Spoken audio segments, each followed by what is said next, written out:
예, 안녕하십니까. 평택시갑 출신 홍기원 의원입니다. 회견문을 낭독하겠습니다. 일본에게 절대 무릎 꿇지 말라는 대한민국 대통령, 국민은 억장이 무너집니다.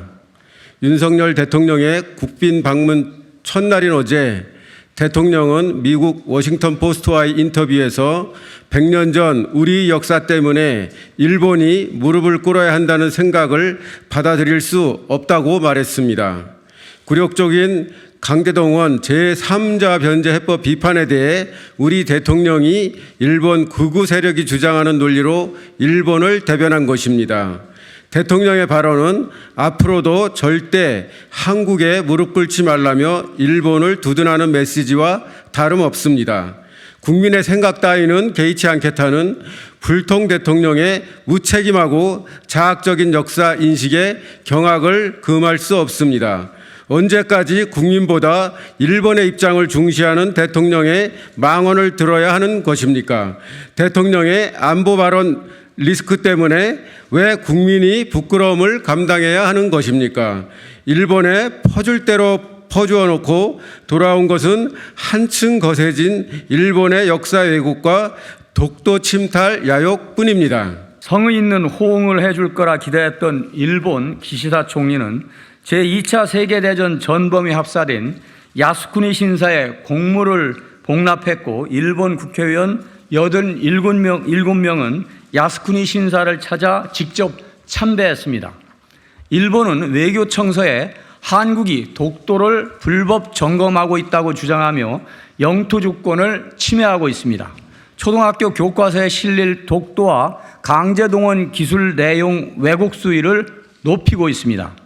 우리는 이미 일본의 수출 규제에 대한 WTO 제소도 철회하고 화이트리스트까지 복원했는데도 일본은 아직도 우리를 화이트리스트에 복귀시킬 기미조차 보이지 않고 있습니다. 강제동원 피해자 가슴에 대못을 박으면서까지 양보한 결과가 고작 이것입니까?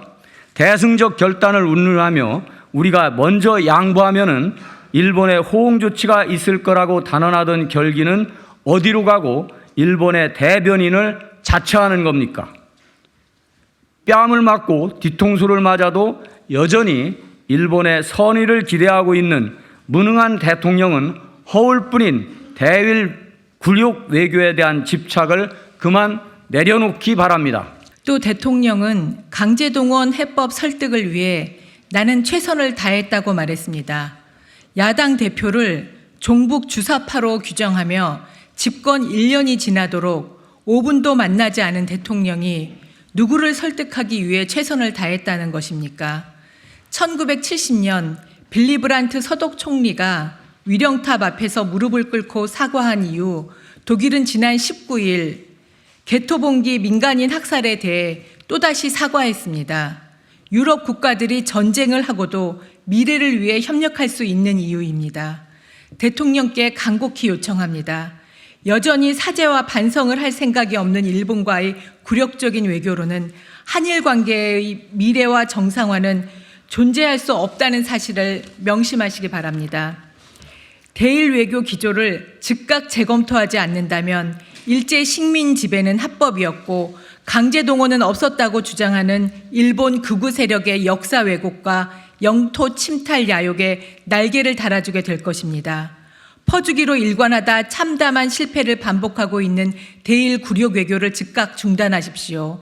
부디 실용적인 국익 외교, 당당한 국격 외교를 펼칠 것을 간곡히 당부합니다. 2023년 4월 25일 더불어민주당 정책위원회 및 대일 굴욕 외교 대책위원회 강제동원 국회의원 모임 위원 일동.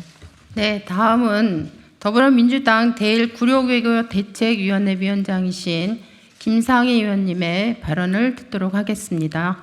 네, 굴욕적인 한일 정상회담으로 인한 국민들의 분노가 지금 꺼지지 않고 전국을 휩쓸고 있습니다. 각 대학마다 시국선언이 이루어지고 그리고 강제동원 피해자들은 정부의 3자 변제 해법을 받아들일 수 없다고 대법원에 현금화 명령을 즉각적으로 시행해달라고 촉구하고 있습니다.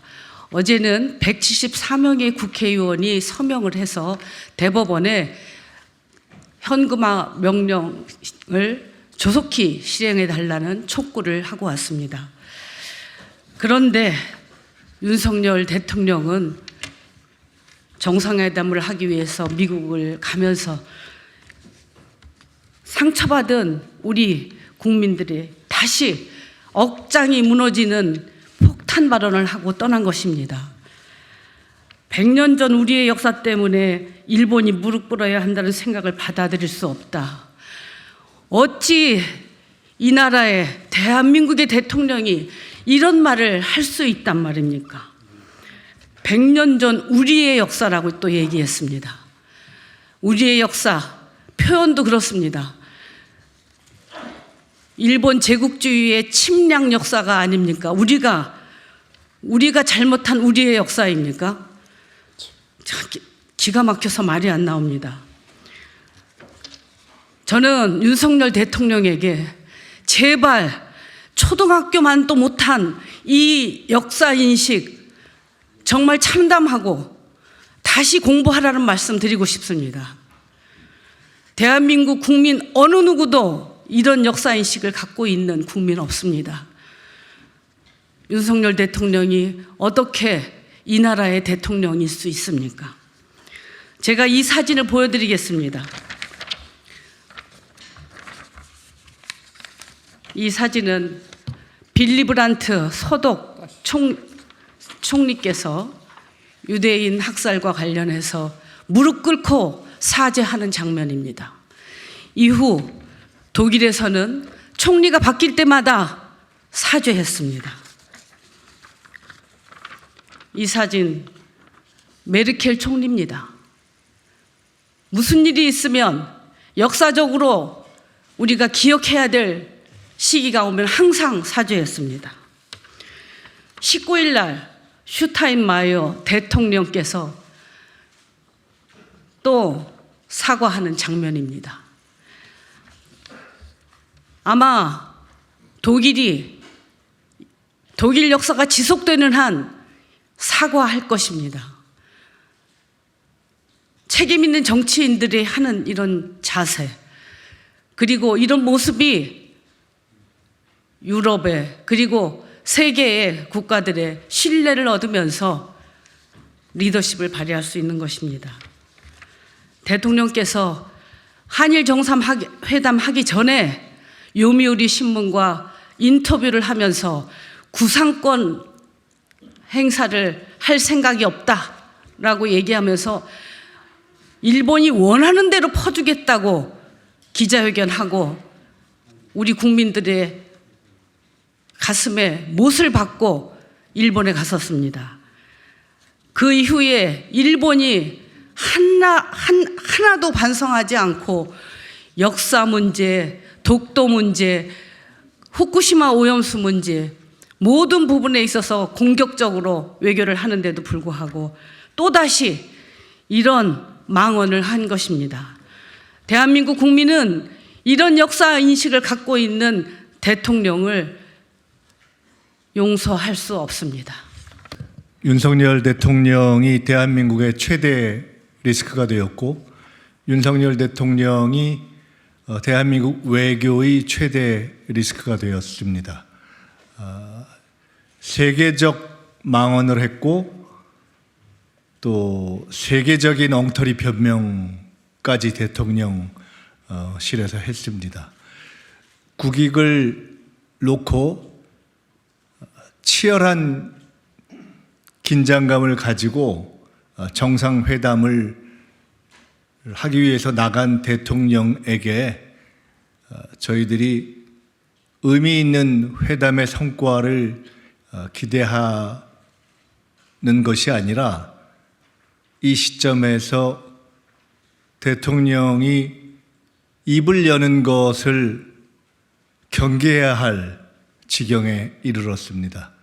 이 시점에서 대한민국 국회의원들이 할 수 있는 일이 대통령에게 입을 여는 것을 조심하기를